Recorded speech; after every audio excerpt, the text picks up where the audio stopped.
श्री श्री 108 सद्गुरु जी महाराज जी के चरणों में मेरा कोटि कोटि नमन व आप सबको मेरा कोटि कोटि नमन। सुंदर साथ जी, जैसा कि हम जानते हैं कि इस दुर्लभ मानुष तन का लक्ष्य क्या है कि भक्ति को पाना। भक्ति से ही मुक्ति है।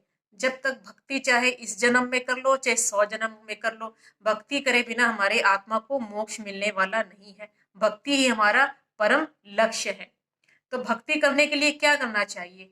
जैसा कि हमारे दिमाग में एक बात बैठी हुई है कि भक्ति जो है बड़ा ही मुश्किल मुश्किल चीज है, वो तो कर ही नहीं सकते, हमको ये छोड़ना पड़ेगा, ये करना पड़ेगा, वो करना पड़ेगा।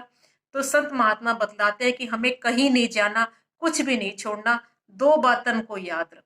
जिसको अपना कल्याण करना है, दो बातन को याद रख, जो चाहत कल्याण, नारायण एक मौत को दूजे श्री भगवान।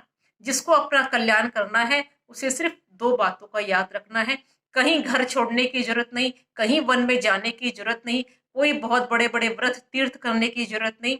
अभी लॉकडाउन के समय देखें कि रामायण कथा चल रही है। रामायण में सीता के पिता कौन है? जनक। जनक क्या है? एक बहुत ही बड़े राजा महलों में रहते हैं। और वे जनक कौन है? सुखदेव के गुरु। और सुखदेव कौन है? भागवत हम सुनते हैं। भागवत सबसे पहले किसके मुख से गायन, भागवत का गायन सबसे पहले किसके मुख से हुआ? सुखदेव महाराज के मुख से हुआ। सुखदेव कौन है? वेद व्यास जी के पुत्र है, जिन्होंने कितने शास्त्रों और पुराणों की, सारे शास्त्रों, वेद शास्त्र पुराणों की रचना किसके द्वारा हुई है? वेद व्यास जी के द्वारा। और सुखदेव उनके पुत्र है जो जन्म से ही वैरागी हैं।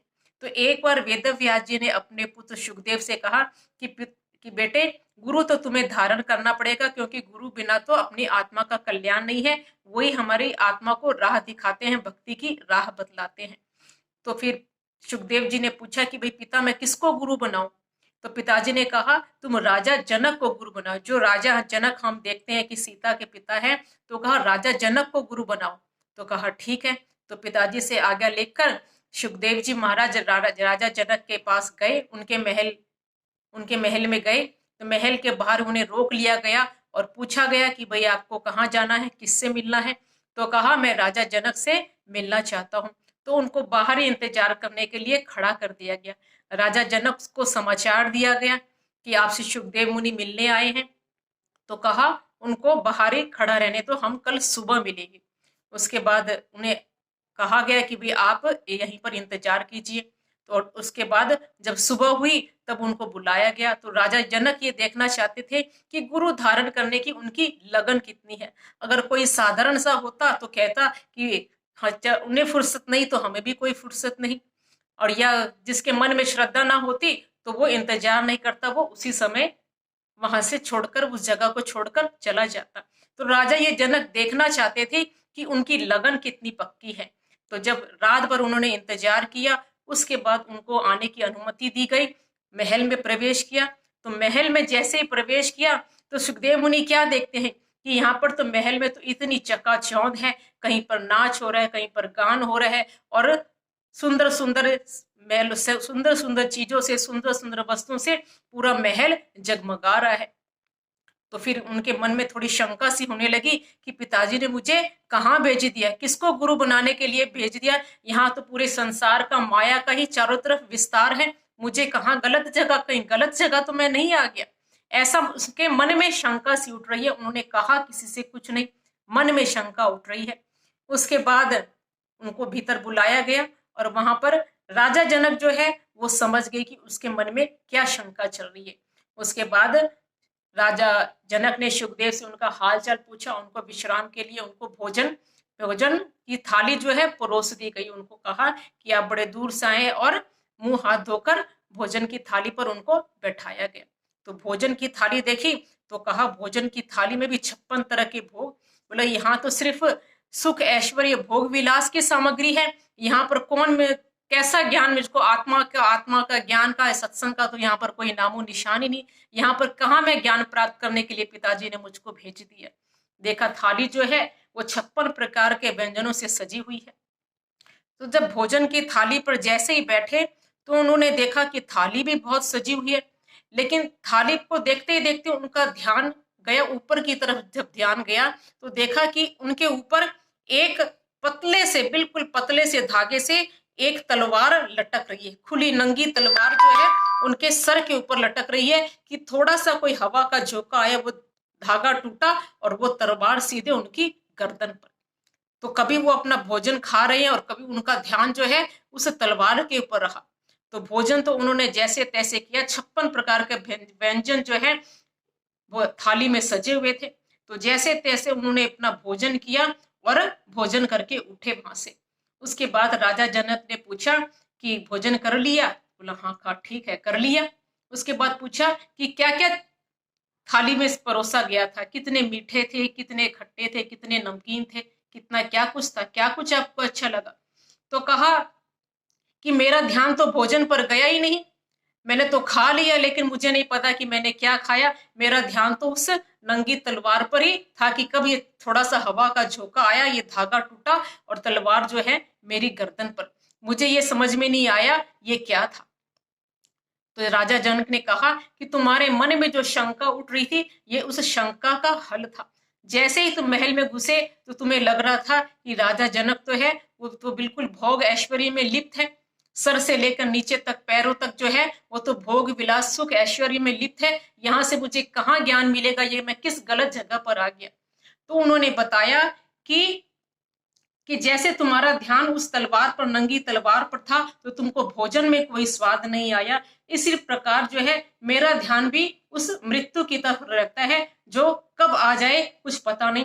उस मृत्यु की तरफ मेरा ध्यान रहता है। तो ये जितने भी सुख ऐश्वर्य के साधन हैं यहाँ पर ये मेरे को लुभा नहीं पाते हैं, इनकी तरफ मेरा कोई ध्यान नहीं जाता है, इनसे मुझे कोई सुख प्राप्त नहीं होता है, क्योंकि मेरा ध्यान उस पर रहता है कि एक न एक दिन तो ये सब संसार छोड़कर जाना है, ये यहाँ के सुख ऐश्वर्य तो सब यहीं के धरे के धरे रह जाएंगे। मेरी सुरता उसमें लगी रहती है और उसी के लिए, उसी से मोक्ष पाने के लिए मेरा ध्यान भजन में लगा रहता है। तो मुझे इन सब चीजों का कोई सुख का कोई मुझे लुभाते नहीं है। तो इससे जो है वो सुखदेव की शंका का समाधान हो गया और हमारे भी मन में समाधान हो जाता है कि हम जहां पर है, चाहे हम घर में हैं, चाहे हम महल में हैं, कहीं पर भी है, हम भक्ति वहां पर बैठ के कर सकते हैं। बस अपने मन को साधना है। भक्ति कहाँ से होती है? भक्ति तन से नहीं, भक्ति मन से होती है। तन हमारा कहीं पर भी रहे, लेकिन अगर मन हमारा प्रभु भजन में है तो हम कहीं पर भी बैठकर भक्ति कर सकते हैं, चाहे वन में हो चाहे बाजार में हो। खटके वाली वस्तु को जिसने दीनी छाड़, चाहे रहो वन में चाहे बीच बाजार।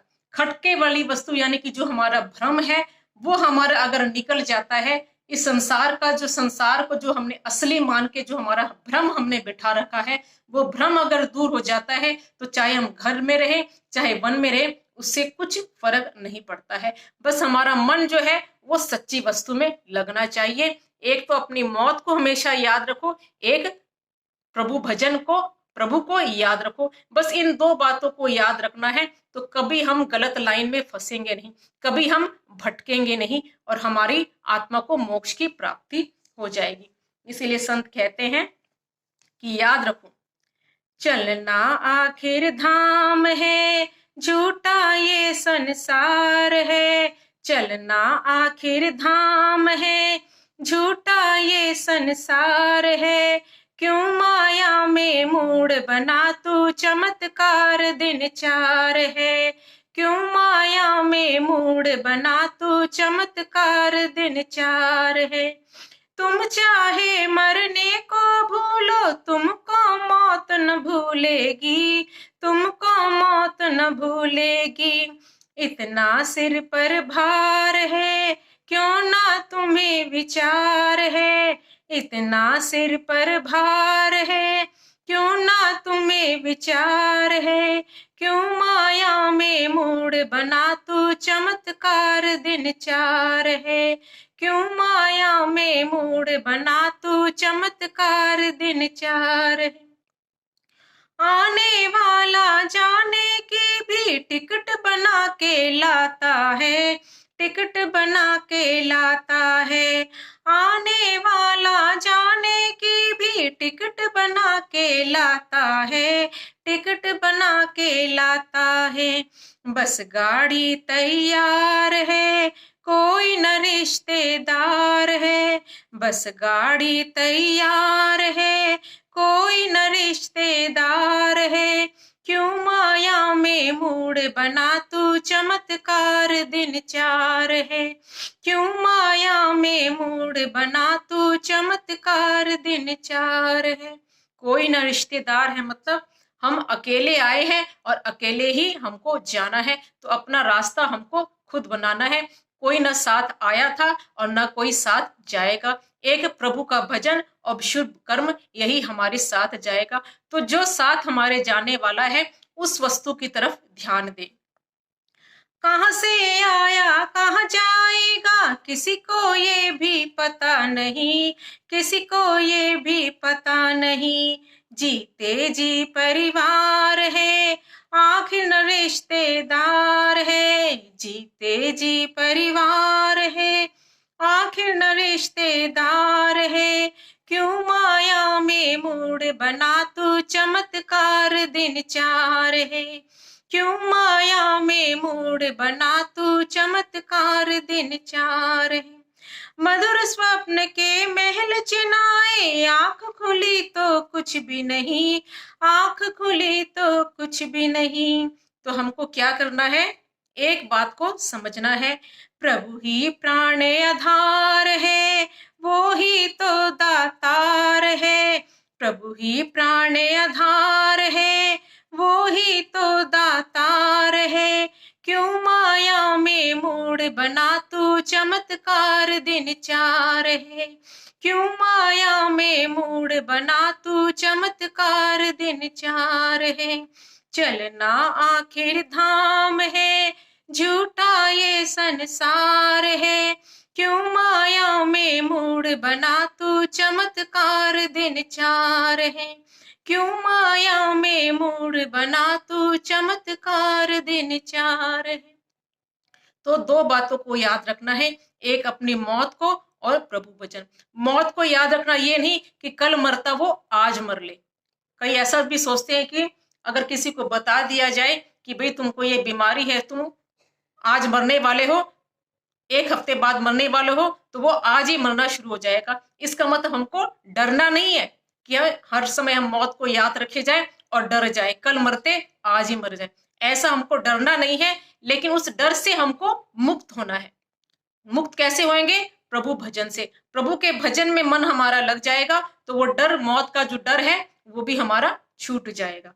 लो श्री प्राणनाथ प्यारे की जय।